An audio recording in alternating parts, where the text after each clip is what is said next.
A new research note from Morgan Stanley. Tesla 2024, another volatile, idiosyncratic year. On that, I tend to agree. When was Tesla ever not volatile? Interesting opening to this note. It's not terribly surprising that automotive investors are cautious on Tesla given increased competition and a lack of high volume new products in 2024. Now, in fairness, I suggest that Morgan Stanley are assuming the Cybertruck's going to ramp very slowly because it's going to be an extraordinarily high volume vehicle. Again, on the record, I expect at least 500,000, if not 750,000 units per year of Cybertruck being sold in the US alone in the future. But it will take time to get there. And of course, it's only a matter of time. I think at minimum 12 and at most 24 months before Tesla, out of absolutely nowhere, announces that they're taking orders for their next generation vehicle, with deliveries beginning soon. But we'll give them a pass on that point. In our discussions, many investors still debate the merits of Tesla as more than an auto company. In our opinion, Tesla is definitely an auto company. It is also an AI company. Think and, not or. Please nobody tell Craig Irwin. For an example of how Tesla's share price can disconnect from the automotive narrative, look no further than the past 12 months. If 12 months ago I told you that Tesla's 2024 forward consensus earnings per share estimates would be revised down by nearly 50%, would you have predicted the stock would nearly double? Well, that's precisely what happened. There seems to be something else driving the stock. Personally, just jumping in here, I'm not surprised to see what Tesla stock has done year to date, irrespective of where EPS estimates headed. Because as the year began, Tesla stock was close to $100 per share, down almost 75% from all-time highs, and that made literally no sense. So let's skip ahead a little bit. Mr. Breaking News himself, Sawyer Merritt, has shared more of this research note. Morgan Stanley sharing some of their thoughts beyond Tesla's core automotive business that may be relevant to Tesla stock in the year ahead. Optimus, Tesla's AI day, Morgan Stanley guessing maybe in the first half of next year, will be an important catalyst to introduce and develop new adjacencies for Tesla's technologies. Optimus addresses the $30 trillion global labor market and runs on the same software architecture as FSD. Obviously, 30 trillion is not very much, so we can ignore this and move on. You don't want to think about that opportunity anymore. It's too small to even consider. Dojo. The same forces that have driven Amazon Web Services to reach 70% of Amazon's total EBIT can work at Tesla. In our view, opening up new addressable markets that extend well beyond selling vehicles at a fixed price. And what do you know, folks? Morgan Stanley making the Dojo as a service to Amazon Web Services comparison, something that I've done for quite some time. It's a big deal, it's worth paying attention to. If you haven't been paying a whole lot of attention for a long time to Amazon, the core driving factor behind Amazon's stock utterly surging out of absolutely nowhere many years ago was the ludicrous amount of money that Amazon Web Services, something they developed internally to suit their own needs and then began to offer to other companies and people, businesses, to address their needs as a service. It's the profits from AWS that almost single-handedly made Amazon one of the world's most valuable companies. But Amazon's a very small company, not worth a whole lot, so we should probably ignore Dojo as a service as well, right? Much more important to focus on Tesla's short-term gross automotive margins, right? Dojo, Tesla's custom supercomputing effort, in the works for the past 5 years. Recent management departures from Tesla's AI team have grabbed headlines. What milestones can show Dojo contributing to Tesla in a positive way in 2024? Edge AI, not to be confused with edging AI. Next generation software-defined vehicles may blur the lines between the automobile and the mobile device market. Somebody say computer on wheels? Smartphone on wheels? Can a car key do more than just open a door? Can part of the car, quote, stay with you? Tesla vehicles are roboticized edge computers. Could there be room for a cyberphone at the edge of the edge? Oh boy. EV infrastructure. Tesla's scale in electric vehicles puts it in pole position for industrializing manufacturing standards and supply chain architecture required to commercialize EVs at lower prices, while mitigating national security risk. And that word salad is on point. The Corpus Christi lithium refining operation should continue to ramp throughout 2024. Last May, Ford adopted Tesla's charging standard with roughly a dozen other rival OEMs following suit. As traditional OEMs pull back on their in-house vertically integrated EV plans, we believe Tesla is in a position to add even greater value to industry rivals in areas such as software and FSD, battery hardware, operating system, 48-volt architecture, and other areas. Now, this is big and accurate, and I feel like I've been saying this for a while, but let's just run back through this. What Morgan Stanley are suggesting here is the licensing of software not just FSD, but also Tesla's operating system for other vehicles. Again, I've called this, it's going to happen at some point, just a matter of time. Producing batteries for other companies as well, and eventually this also is inevitable. It's going to take a while until Tesla can meet their own needs, but once they do, don't be surprised if Tesla batteries find themselves in vehicles produced by other companies as well. And 48-volt electric architecture, which has debuted in the Cybertruck, and Tesla once again forcing the hand of the entire industry. It's definitely possible in the future due to Tesla's extreme vertical integration that they play a huge role in creating and providing many of the components inside vehicles for their so-called competitors built on 48-volt architecture, although I wouldn't be counting on this just yet. SpaceX and Starlink halo effect. From our discussions with investors about Tesla, the subject of SpaceX, and specifically Starlink, are seen as important components within the Muskonomy and ones that are potentially interrelated with Tesla itself. Internet of Cars and the supporting compute will rely on a redundant and resilient communications mesh network. Starlink is commercializing an all-new communications network. I mean, give it enough time, eventually this becomes inevitable too. As in, Tesla vehicles, the entire network globally relying on Starlink for communications. In our opinion, Tesla is far more than an automotive company. Of our $380 price target, our valuation of the core automotive business is $86 per share. I guess they have something in common with Craig Erwinkle. He's at $85 a share because Tesla's just a car company. Leaving 77% of our target derived by network services, mobility, third-party battery and FSD licensing. Man, by the way, I just love to see this. These words, FSD licensing, have been an assumption in my valuation model, my Tesla valuation model, since it was first published back in 2021. About 2 years later, Tesla announces that they've been in discussion with a large OEM about licensing FSD, and now we're hearing analysts on Wall Street also discussing FSD licensing and including it in their valuation model. Energy and insurance. We receive significant pushback from our clients for including non-auto revenue streams in our valuation. Our overweight thesis is highly dependent upon these business lines becoming far greater drivers of earnings, with clear milestones and proof points backed by an accompanying financial disclosure. We believe that Tesla offers compelling long-term free cash flow growth potential. From a 2023 base, we forecast Tesla EPS grows at a 27% compound annual growth rate through 2030, achieving $5 per share in late 2025, $10 per share in late 2027. Stop the press, folks. Do the math here. Morgan Stanley expecting Tesla earnings per share to double between 2025 and 2027. Double, one more time, double in 2 years. And $15 per share by mid-2029. While it's important to factor in near-term and real-time headwinds into 2024, we believe it is also important and reasonable to consider the long-term potential. Oh, music to my ears. Tell me more, Morgan Stanley. Say it again. To consider the long-term potential of the products and services being commercialized by the company. Certainly not something you're going to hear in the finance media. Skipping ahead just a little bit, don't want to put you all to sleep. We believe Tesla fundamentals can prove more resilient in a more challenging economic scenario vis-a-vis competing OEMs. Tesla ended 2023 in the third quarter with nearly $22 billion, that's billion with a B, of net cash. We expect to see Tesla competitors. Oh man, not sure competitors are the right word, but anyway, significantly pull back on EV investments, ceding higher levels of market share to Tesla, particularly outside of China in the years ahead. We remain overweight on Tesla stock with a $380 price target and bull and bear cases at $550 and $120 respectively. Now, it's impossible to know what Tesla stock will be worth at any point in time, but based on Morgan Stanley's assumptions, they believe the stock's worth $380 right now. Could be as much as $550 right now. I can't remember the last time Morgan Stanley was so bullish relative to Tesla's current stock price versus their base case. But obviously, we should ignore this because Tesla is just a car company, and anybody including anything in their valuation model, making assumptions about future business lines and the probability of those paying off, is a moron who doesn't know what they're doing and therefore should totally be ignored.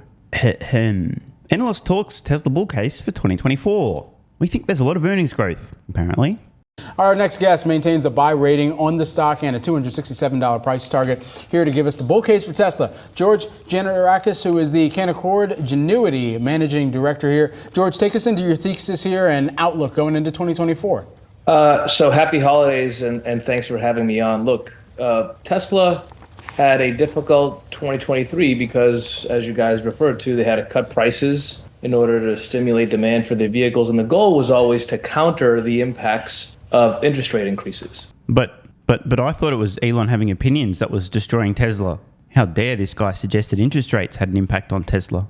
Speaking of rates, which obviously will have absolutely no effect on Tesla, consumers purchasing their vehicles or delaying the decision to purchase, and the multiples being assigned to quote-unquote growth companies, I just thought I'd share this. I'll cut straight to the chase. The market currently expecting 6 interest rate cuts next year. 6. Not 1, not 2, not 3, 6. Which, of course, should this occur, will have absolutely no effect on Tesla, order flow, pricing, margins, and importantly, Tesla stock. It's not like there's a lot of brain-dead algorithmic trading out there that, rates go down, then we buy growth stocks. So what I'm saying is, if we do see 6 interest rate cuts next year, maybe more, maybe less, it certainly won't have any impact on Tesla the company, nor Tesla stock, so we can ignore this as well. Just as interest rates going through the roof at unprecedented levels, literally never before, also had absolutely no effect on Tesla.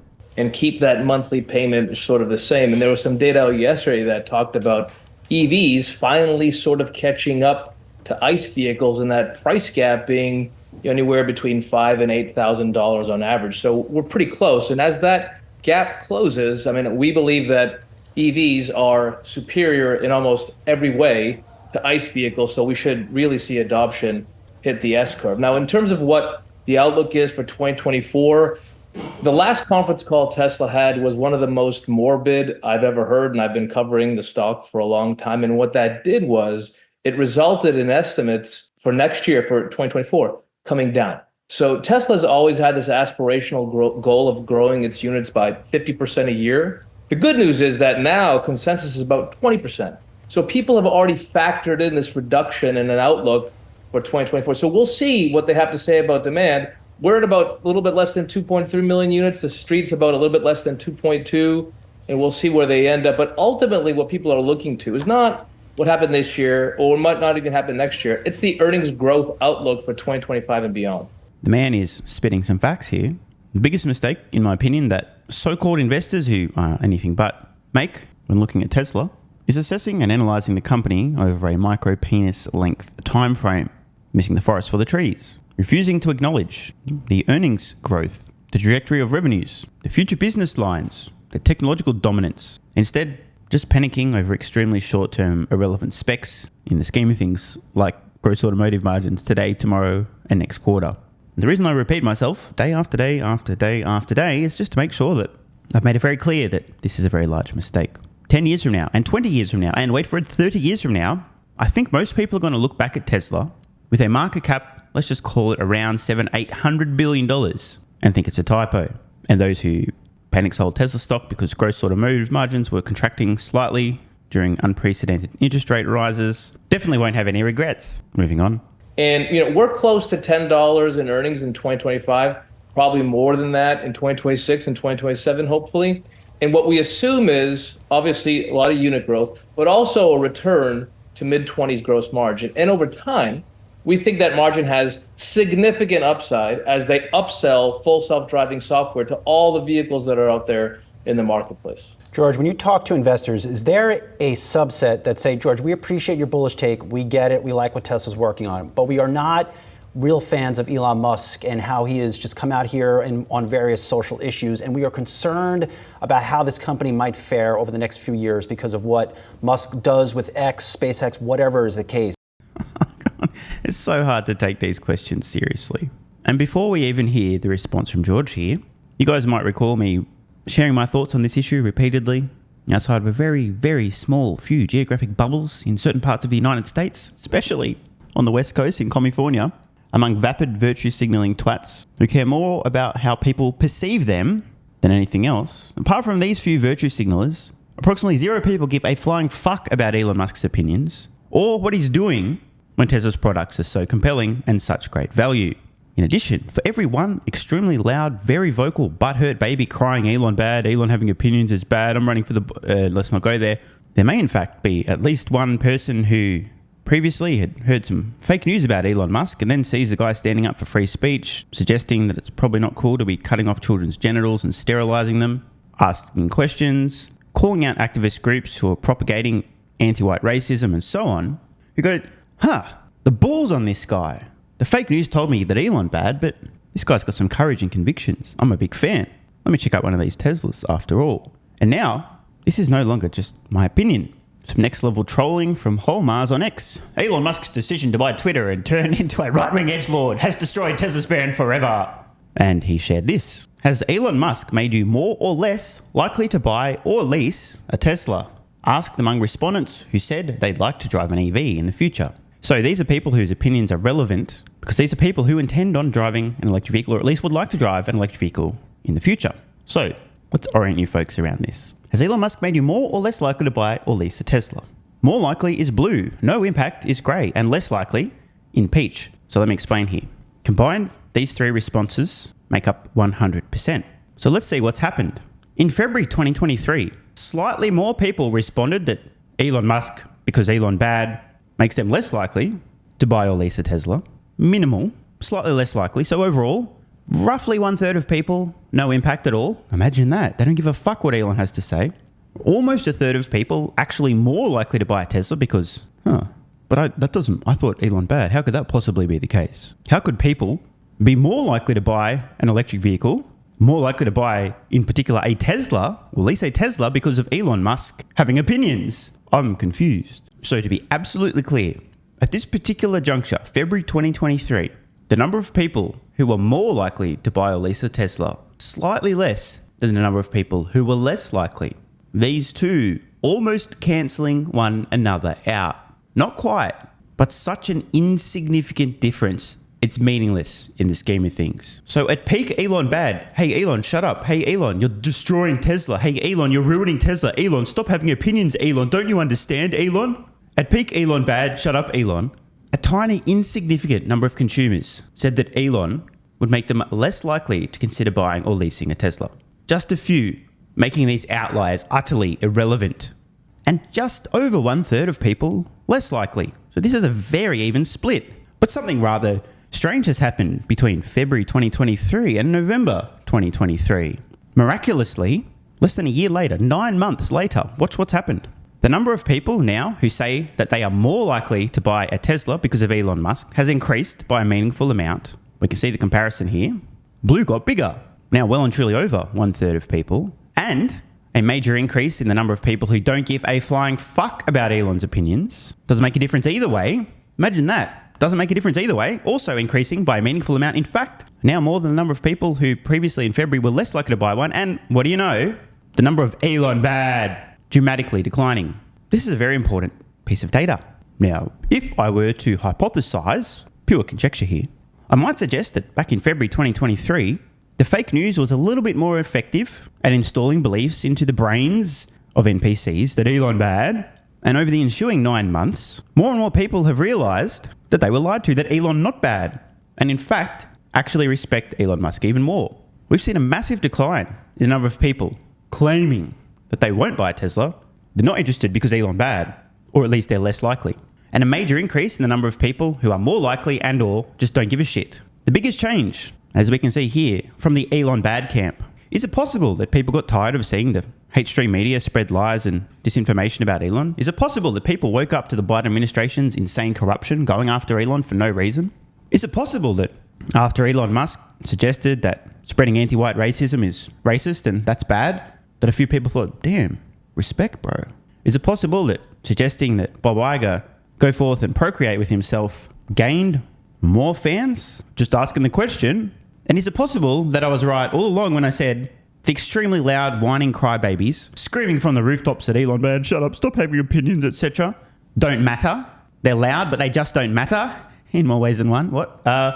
Anyway, this strongly suggests that Elon Musk is gaining people's respect. Something I also predicted. You might recall me saying that Elon is going to have his redemption arc. It's going to take time. It appears the relentless attacks from the hate stream media, from politicians, from corporations, from activist groups are no longer having the same effect at diminishing Elon Musk's character in the eyes of NPCs. It takes time. Of course, if you live in an echo chamber, you don't hear what other people have to say, you'll be completely oblivious to this fact. But the data doesn't lie. In February 2023, it was true that slightly more people were less likely to buy or lease a Tesla because of Elon bad. Slightly less. These two things, more likely and less likely, close to cancelling each other out, but not quite. But my, how the tables have turned.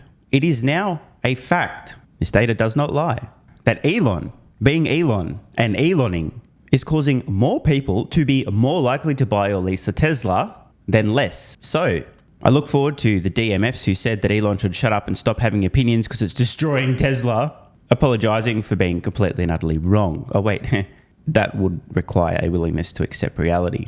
We're about to move on, but we need to underscore this point. Elon, being Elon, sharing opinions, wading into controversial waters, his collective activities, posts, everything is now clearly, not by a small margin, but a meaningful margin, accretive. It is positive for Tesla. It is encouraging more people now to consider buying or leasing a Tesla, not less. Now, this doesn't mean that the people marked here in blue, more likely to buy or lease a Tesla because of Elon Musk, agree with everything he says. But the widening of this gap in the span of less than a year speaks volumes. It's almost as if, in the fullness of time, having a pair of testicles and using them will earn you the respect of people. Crazy idea, I know. So let me be clear. If Elon wasn't posting on X, if Elon did just shut the fuck up, there would be less people, period, interested in buying or leasing a Tesla. One more time. If Elon didn't Elon, if he was a nice, quiet, polite little CEO who shut the fuck up and didn't talk about anything ever, net, there would be less people who wanted to purchase or lease a Tesla. One more time, less people. So, looking forward to hearing the apologies for being completely wrong from all those folks who live in an echo chamber in which they not only think the same things as everyone around them, but also think the entire planet thinks the same way as everyone in their little echo chamber. And what's this extremely controversial post on X? According to Ross, who's Ross? Less and less people are buying Tesla cars because of Elon's behavior. I can't remember people buying more BMW because the CEO is such a good guy who doesn't smoke, and people are buying more Rivian because the CEO doesn't tweet like Elon. My brain hurts. Elon responds, he is utterly wrong. Wait, does anyone know who this Ross guy is? Anyway, I think he is wrong. We just saw the data. Poor guy must live in an echo chamber. Possibly woke central. Elon bad. Elon destroying Tesla brand forever. That's the narrative we've heard all year. But what if, just like the narrative of the year before, the competition is coming, it turned out to be horse shit. I mean, wrong. Same thing. When Elon bad took over Twitter, I think he realized that for the platform to reach its true potential, it had to be seen as a place where both Republicans and Democrats could be treated equally. He had to shake the reputation Twitter had, deservedly or not. Oh, bro, 100% deservingly of being a left-wing institution. If you guys are curious, look up political donations from Twitter employees, Democrats and Republicans. I mean, it's just a fact, okay? If X continues to thrive as it has for many years, and I think it will, this could benefit Tesla as well, as Musk is also the CEO and co-founder and a major shareholder in Tesla. Many say that tweets perceived as right-leaning will alienate Tesla's customers, who tend to overwhelmingly live in the left-leaning states. The fact that the left is losing their mind actually makes some like him more. So after that long detour, back to the Yahoo Finance Yahoos who lean extremely left and all know that Elon bad. What do you tell them right now? Well, so he is without a doubt a controversial figure and says some things people don't like and says other things that people do like. But that hasn't changed in over 10 years. You know, I recall, when people thought the company was going to go bankrupt in the late 2010s, he gave interviews where, he cried to a reporter. He smoked marijuana on the Joe Rogan podcast. So this ain't new news. He's who you have to take in to invest in Tesla stock. And thankfully, he's done an incredible job. I mean, he's being compared to Steve Jobs, right? And he's probably the tech titan of the last century. So look, people know who you're dealing with when you invest in Tesla. It's not new news. He's all over the place. We're fans, but that's for us to do. Ultimately, what matters with stocks, what matters is earnings growth. And we think there's a lot of earnings growth ahead for the company. Even within a visionary leadership team, you still need realism as well at the end of the day, right, George? And so in terms of the targets that Tesla has really had to answer questions for, and quite frankly, on some of the both model side and even delivery of targets that they've set forward for the amount of vehicles that they might produce one day, they've missed on some of those targets. So for the bull perspective here, where do you still have to grapple with the missing of targets that Tesla continues to showcase? Look, they've missed some near-term targets throughout the history of the company, without a doubt. They've actually beat some too. But when Elon... Important comments there from George. They have in fact beat many of their short, medium and long-term targets as well. Now, what exactly is a target? Is a target something you aim for, or is a target something you absolutely guarantee you will hit before you've taken aim? I rest my case, Your Honor. Elon Musk talks, when he's giving his goals to the world, it's not just for me and you and for investors. He's trying to inspire the 3, 4, 5 companies that he's the CEO of and he navigates. So he has to set those aspirational goals. And even if they haven't hit them all the time, I mean, look where the company's come from, basically nothing, 10 to 15 years ago. So he has to be an inspiring figure and set targets that ultimately the company will hit. Look, he said himself, sometimes he's late, but he always gets there. And even with full self-driving, there's an incredible amount of skepticism that this company will accomplish what it wants to. We think he will. We think the company will. They've taken a completely different approach relative to other companies in the marketplace. They use cameras only, and they're using neural networks only, which means that they're relying completely on AI to navigate their vehicles. Other companies like Mobileye or Aurora that we cover take a completely different approach. And one of your previous guests mentioned that Tesla is not an AI company. We think they are the AI company because ultimately, real world AI is about self-driving. You're literally taking AI to navigate a vehicle from one place to the other. There's no more productive use of AI out there. Forget chatbots and all this gimmicky kind of stuff. This is real world AI. This is where AI literally hits the roads and makes our roads more productive and more safe for everyone. More facts have been spat. It's nice to see the narrative starting to change among many analysts. Not everybody, but at least some are starting to get it. Even explicitly calling out some of their peers who claim that Tesla is just a car company and they've got nothing to do with AI. Now, let me know in the comments below. Were you guys surprised to see that in a 9-month period, the percentage of extremely loud, rapid virtue signalers screaming from the rooftops that Elon bad has dwindled? Has there been a more controversial 9-month period in Elon Musk's public history? I doubt it. Is it then possible that, as I've been saying, for more than a year, the extremely vocal minority of people screaming that Elon bad, he should shut up, how dare you have an opinion, etc., don't represent the majority of people, and in fact are so insignificant in the scheme of things, they literally don't matter?